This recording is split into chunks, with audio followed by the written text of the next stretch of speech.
সন্ধ্যার আগে যেদিন ডুববে রে বেলা, এক পলকে ভেঙ্গে যাবে সেদিন রঙ্গেরি মেলা।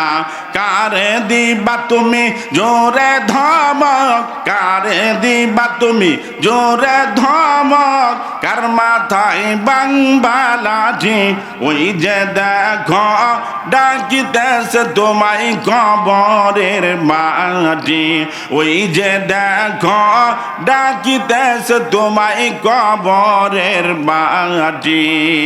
লা ইলাহা মুহাব্বতে লা ইলাহা। খবর পেয়ে আসবে রে আত্মীয় স্বজন,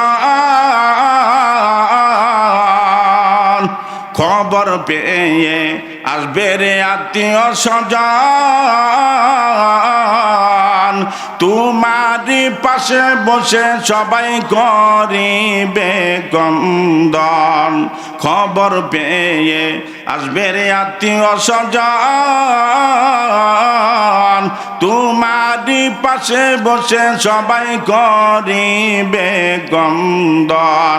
সাজাইবে তোমায় মনের মতন, সাজাইবে তোমায় মনের মতন, কি সুন্দর পরিপাটি, ওই যে দেখো ডাকিতেছে তোমায় কবরের মাটি, ওই যে দেখো ডাকিতেছে তোমায় কবরের মাটি।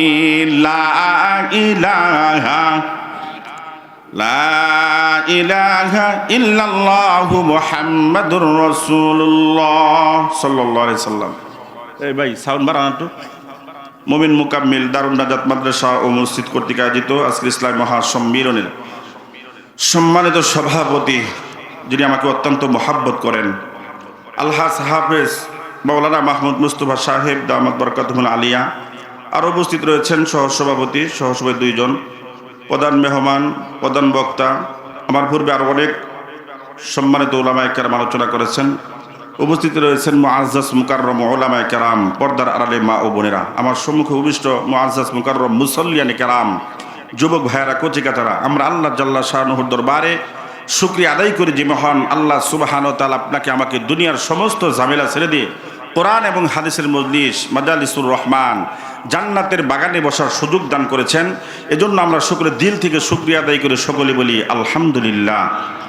আপনারা সকলে ভালো আছেন তো নাকি? আমি কিন্তু আপনাদের এলাকারই সন্তান, কিন্তু কর্তৃপক্ষ আমাকে আমন্ত্রিত উলামায়ে কেরামের মধ্যে রাখছে। এরপরে আমাকে কিছু এখন আলোচনা করার জন্য বলা হয়েছে, জন্য বসেছি।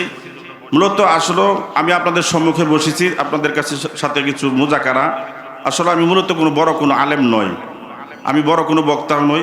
আপনাদের সম্মুখে বসেছি শুধু একটু পরিচিত হওয়ার জন্য আর আপনাদের কাছ থেকে দোয়া নেওয়ার জন্য কর্তৃপক্ষ আমাকে অনুমতি দিয়েছেন। যাই হোক, সম্মানিত হাজিরিন, আমরা আজকে আলোচনা করব কোরআন থেকে, ঠিক না বেঠিক জুড়ে বলেন? কারণ কোরআন হচ্ছে মানুষের জন্য পরিপূর্ণ সংবিধান, ঠিক না বেঠিক? মানুষ যদি কোরআনের সংস্পর্শে এসে যায়, মানুষ দামি হয়ে যায়। জুড়ে বলেন সুবহানাল্লাহ। এই দুনিয়ার মধ্যে যারা দামি হয়েছেন সবাই কিন্তু কোরআনের সংস্পর্শে গিয়েই দামি হয়েছেন, ঠিক না বেঠিক জুড়ে বলেন?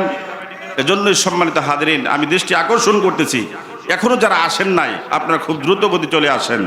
দুনিয়ার মধ্যে সর্বশ্রেষ্ঠ মানুষ হচ্ছে মুহাম্মদুর রাসূলুল্লাহ সাল্লাল্লাহু আলাইহি সাল্লাম।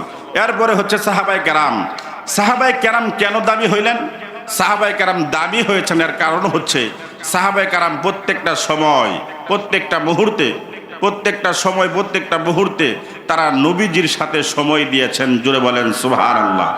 তারা কোরআনের সংস্পর্শে গিয়েছেন, তারা নবীজির সংস্পর্শে গিয়েছিলেন, যা নবীজি সাল্লাল্লাহু আলাইহি সাল্লামের হাদিসের দরসের মধ্যে সময় দিয়েছেন। যে আহলে সুফার 70 জন সাহাবী, এটা আমরা জানি। এই সাহাবীগুলো মসজিদ নববীর মধ্যে থাকতেন। তারা খুবই গরিব সাহাবী ছিলেন। এই 70 জন সাহাবী, এই 70 জন সাহাবী খানার চিন্তা করতো না, বিবির চিন্তা করতো না। তারা সব সময় মসজিদে নববীর বারিন্দার মধ্যে বসে থাকতো আর নবীজির জবান থেকে হাদিস শুনতো আর মুখস্থ করতো। জুড়ে বলেন সুবহানাল্লাহ। তাদের খানার চিন্তা ছিল না, টাকার চিন্তা ছিল না, বিবির চিন্তা ছিল না, কিন্তু তাদের একটাই চিন্তা ছিল যে কোন সময় বিশ্ব নবীজি সাল্লাল্লাহু আলাইহি সাল্লাম তার জবান থেকে হাদিস পড়বে, হাদিস বয়ান করবে আর ওই হাদিসগুলো মুখস্থ করবে। জুড়ে বলেন সুবহানাল্লাহ। তাদের একটাই নেশা ছিল যে কোন সময় নবীজির জবান থেকে হাদিস বের হবে আর ওই হাদিসটা সাথে সাথে মুখস্থ করবে এবং লিপিবদ্ধ করে রাখবে। তাদের এত ত্যাগ, তাদের সময়, তাদের জান মাল সব কিছু দিয়ে তারা নবীর সাথে সময় দিয়েছেন। কিঞ্চিত পরিমাণ সময় দুনিয়ার কাজে তারা লাগায় নাই, সব কাজ সব সময় তারা আখিরাতের জন্য লাগিয়েছেন। ঠিক না বের জুড়ে বলেন? এজন্যই তাদের এত ত্যাগ তিতিক্ষা। ইসলামের জন্য কোরবানি, কোরআনের জন্য কোরবানি, নবীর জন্য এত কোরবানি করেছেন, যার কারণে আল্লাহ পাক রব্বুল আলামিন তাদেরকে এত দামি করে দিয়েছেন যে আল্লাহ পাক রব্বুল আলামিন পবিত্র কোরআনুল কারীমের মধ্যে আয়াত নাজিল করে জানায় দিয়েছেন রাদিয়াল্লাহু আনহুম ওয়া রাদু আন। জুড়ে বলেন সুবহানাল্লাহ। অর্থাৎ আল্লাহ পাক রব্বুল আলামিন বলে, হে রাসূল, আপনার সাথে যত সাহাবায়ে কেরাম আছে, আপনার যত সাহাবী আছে, সমস্ত সাহাবীর প্রতি আমি আল্লাহ নিজে স্বয়ং খুশি হয়ে গিয়েছি। জুড়ে বলেন সুবহানাল্লাহ। শুধু এটাই নয়, আল্লাহর নবীজি বলেছেন আমার আদনা একজন সাহাবীকে যে ব্যক্তি অনুসরণ করবে তার দুনিয়া আখিরাতের জন্য কামিয়াবি হওয়ার জন্য আমার একজন আদনা সাহাবী যথেষ্ট। জুড়ে বলেন সুবহানাল্লাহ। শুধু এটাই নয়, সেই যুগে উমর রাদিয়াল্লাহু তাআলা কিন্তু ছিলেন।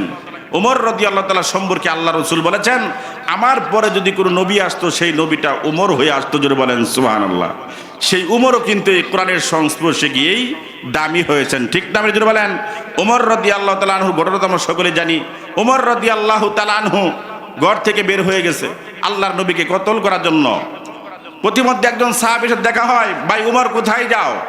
উমর রাদিয়াল্লাহু তাআলা বলে মুহাম্মদকে কতল করার জন্য বের হয়েছি। মুহাম্মদ সাল্লাল্লাহু আলাইহি সাল্লাম এই মক্কা মদিনার মধ্যে কিসের কোরআনের দাওয়াত দেয়, এই কোরআনের দাওয়াত দেওয়া যাবে না, তাকে আমি হত্যা করে মেরে ফেলবো। তখন ওই সাহাবী বলতেছে, উমর ভাই উমর, তোমার নিজের ঘরের খবর নিলা না, তোমার বোন ফাতেমা মুহাম্মদের কালেমা কোরআন শুনে মুসলমান হয়ে গিয়ে। জোরে বলেন সুবহানাল্লাহ। উমর রাদিয়াল্লাহু তাআলা রাগান্বিত অবস্থায় ঘরের মধ্যে ফিরে গেলেন, যা দেখলেন যে তার বোন গুনগুন করে কোরআনের তেলাওয়াত করতেছেন। জোরে বলেন সুবহানাল্লাহ।